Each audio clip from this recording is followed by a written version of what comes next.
Luther Campbell joining us, former member 2 Live Crew, strongly connected to not only the Miami Hurricane program, but to the youth football program in the area. Most kids who grow up around the University of Miami, which for the record is a private school, very, very good school, are they SEC fans? Are they Cane fans? Are they Gator fans? The kids you coach, who do they want to play for?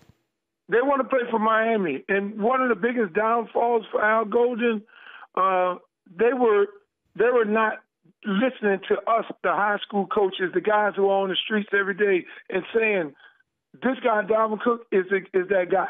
And I went to him and told him that. I took Amari Cooper because I coached him at Miami Northwestern. I hand-delivered this kid. This kid would come to practice every day with University of Miami paraphernalia on. And I said, look, this guy going to be a great.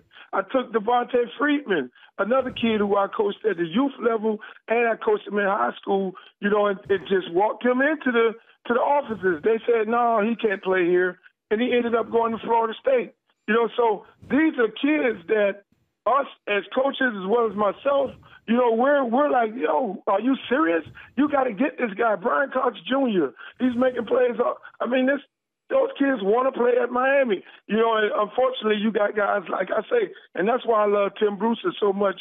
You call Tim Brewster and tell him you got a player, that guy's going to get on that player, and then he's going to eventually end up at Florida State and making plays.